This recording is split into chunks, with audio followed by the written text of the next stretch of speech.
SLST 2025 নিয়ে আগামী শনিবার কমিশন একটি নতুন খেলা দেখাবে। তার জন্য প্রত্যেকে মেন্টালি প্রিপেয়ার থেকো। কেন বললাম পরে আসছি। এবং সেখানে কমিশন যে এত সক্রিয় নিয়োগ করার ক্ষেত্রে, এই অতি সক্রিয়তার পিছনে কারণ কি? শুধু কি সুপ্রিম কোর্টের ডেডলাইন, নাকি এর পিছনে অন্য কোনো রহস্য কাজ করছে? এবং সেক্ষেত্রে এবারে বলে রাখি যে অনেকে আমাকে প্রশ্ন করছো যে আমি কি ইন্টারভিউর জন্য প্রিপারেশন নেব, যেহেতু এখন কোর্ট কেসের যা অবস্থা, সেখানে গোটা ব্যাপারটা একটা অনিশ্চিত অবস্থার মধ্যে আছে। সেক্ষেত্রে কি আমরা পড়াশোনা কন্টিনিউ করব? আমি আজকে সে নিয়েও তোমাদের সামনে আলোচনা করতে এই ভিডিওতে এলাম। Welcome to my channel e learning with Arnab sir. চ্যানেলটাকে প্রত্যেকে সাবস্ক্রাইব করে রাখবে এরকম লেটেস্ট আপডেট সবার আগে পাওয়ার জন্য। তো প্রথম বলে রাখি, আগামী শনিবার অর্থাৎ সামনের শনিবার কিন্তু নবম দশমের ভেরিফিকেশন লিস্ট প্রকাশিত হবে। এটা কেন বললাম একটা নতুন খেলা, আমি আরেকটু পরে আলোচনা করছি।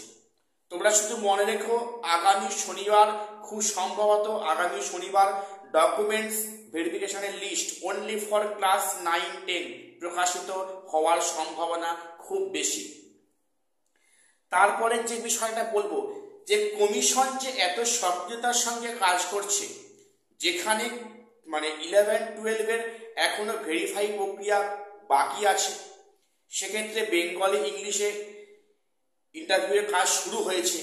তারই মধ্যে 9-10 রেজাল্ট পাবলিশ এবং সেখানে ডকুমেন্টস ভেরিফাইড লিস্ট প্রকাশ, এটা একটা অতি সক্রিয়তার লক্ষণ।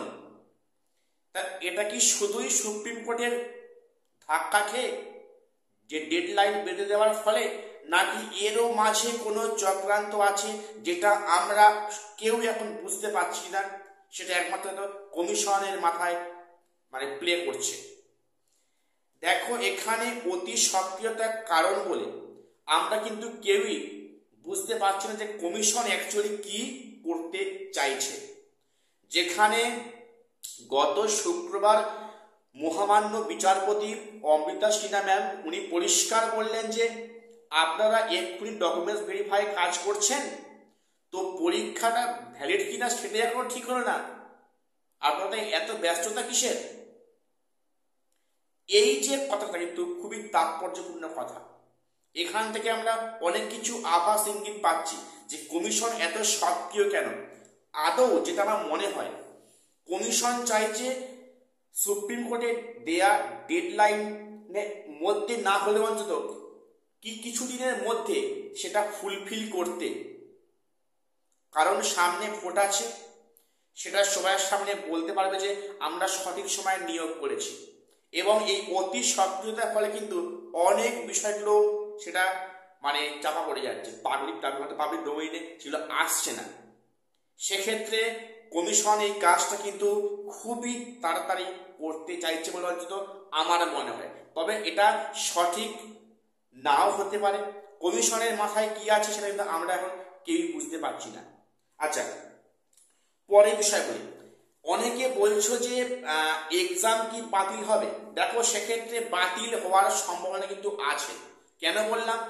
বলছি না যে হবে, আবার নাও হতে পারে, আবার হতেও পারে। হবার কি সম্ভাবনা আছে? দেখো, বিষয়টা হচ্ছে কি, এখানে যে এক্সপিরিয়েন্সের 10 মার্কসটা কিন্তু মেন একটা ভাইটাল পয়েন্ট। যে এক্সপিরিয়েন্সের 10 মার্কসটা যদি ইন্টারভিউয়ের পরে যোগ করার সিদ্ধান্ত হাইকোর্ট নেয়, তাহলে সেক্ষেত্রে কিন্তু পুনরায় নতুন করে গেজেট প্রকাশ করতে হবে। গেজেট প্রকাশ মানে কিন্তু নতুন করে এক্সাম নেওয়ার একটা প্রশ্ন থেকেই যাচ্ছে। জানি না এই বিষয়টা কি হবে না হবে, মানে সেটা হাইকোর্ট ঠিক করবে বা সেটা সময় কথা বলবে।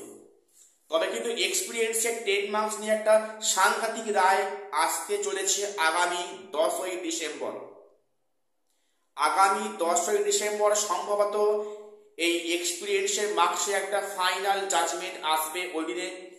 ওদিনে ঠিক হবে যে এক্সপিরিয়েন্সের মার্কসটা কখন যোগ হবে। যদি একবার এক্সপিরিয়েন্সের মার্কস ইন্টারভিউ পরে যোগ করার নির্দেশ দেয়, তাহলে এতদিন অবধি 11-12 মানে যারা ভেরিফাই বা ইন্টারভিউ হয়েছে তার মধ্যে ম্যাক্সিমাম ক্যান্ডিডেট বাদ যাবে। সেখানে কিন্তু প্রচুর সংখ্যক সেখানে ফ্রেশার ক্যান্ডিডেট কিন্তু থাকবে। অর্থাৎ ফ্রেশারদের ভাগ্য ঝুলে রইল 10 তারিখের ফাইনাল জাজমেন্টের ওপরে। আমি নিজে আশাবাদী যে হাইকোর্ট এ সম্বন্ধে একটা পজিটিভ ডিসিশন অবশ্যই নেবে। ঠিক আছে, সেটা সময় বলবে। এবারে অনেকে বলছো যে আর একটা বিষয় যেটা খুবই একটা কষ্টের, খুবই একটা প্যাথেটিক বিষয়, যে মানে যে সমস্ত ক্যান্ডিডেটদের মানে অযোগ্য লিস্টে নাম নেই, not specifically tainted but not যোগ্য নয়, কিন্তু স্পেসিফিক্যালি যারা টেন্টেড বলে গণ্য হয়নি, যাদের লিস্টে নাম নেই, তার মধ্যে কিন্তু অনেকে চিন্তার ভাঁজ কপালে পড়তে শুরু করেছে। কারণ কেন, 2016 সালের মানে যে পরীক্ষা মানে এক্সামের মেয়াদ ছিল, প্যানেলের মেয়াদ ছিল 1 বছর। সেক্ষেত্রে কিন্তু 1-1.5 বছরের পরেও কিন্তু নিয়োগ প্রক্রিয়া হয়েছে। তারা কিন্তু অনেকেই টাকা দিয়ে চাকরি পায়, তারা কিন্তু নিজের যোগ্যতায় চাকরি পেয়েছে। সেই ভুলটা কিন্তু ক্যান্ডিডেটের নয়, সেই ভুলটা দায়টা কিন্তু সম্পূর্ণ কমিশনের। প্যানেল বহির্ভূত কাজ, অর্থাৎ 1 বছর পরে যারা রিক্রুটমেন্ট হয়েছে তারাও কিন্তু অযোগ্য লিস্টে পড়ার সম্ভাবনা খুব বেশি। এটা একটা খুবই কিন্তু একটা মানে নেগেটিভ পয়েন্ট, যেটা আমার মনে হচ্ছে।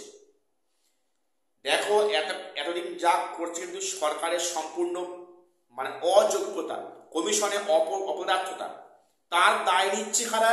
2016 টিচাররা, যেটা কিন্তু খুবই একটা বিরলতম ঘটনা এই ভারতের বর্ষের বুকে, মানে ইতিহাস খানিলে জানা যায়। এবারে যেটা চাইছি, দেখো কমিশন অ্যাকচুয়ালি চাইছে কি সমাধান নয়, সংঘাত। কমিশন অ্যাকচুয়ালি চাইছে যে সমাধান নয়, চাইছে সংঘাত। এই করে বিষয়টা মানে আরো লেন্দি হোক, সেক্ষেত্রে একটা আইন জটিলতা কমিশন অ্যাকচুয়ালি চাইছে। এবার আমাকে প্রশ্ন করতে, স্যার আমরা কি মানে প্রিপারেশন নেব ইন্টারভিউর জন্য?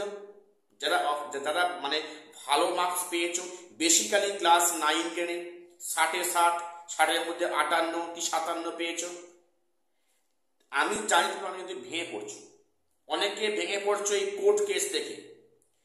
অনেকে মানে মাথায় সেট হয়ে গেছে কি যে পরীক্ষা তো ক্যান্সেল হবে, সব এটা বেকার হচ্ছে। দেখো যেটা হবে সেটা সময়ের সাথে তাল মিলিয়ে হবে, সেটা তোমার আমার কিছু হাত নেই।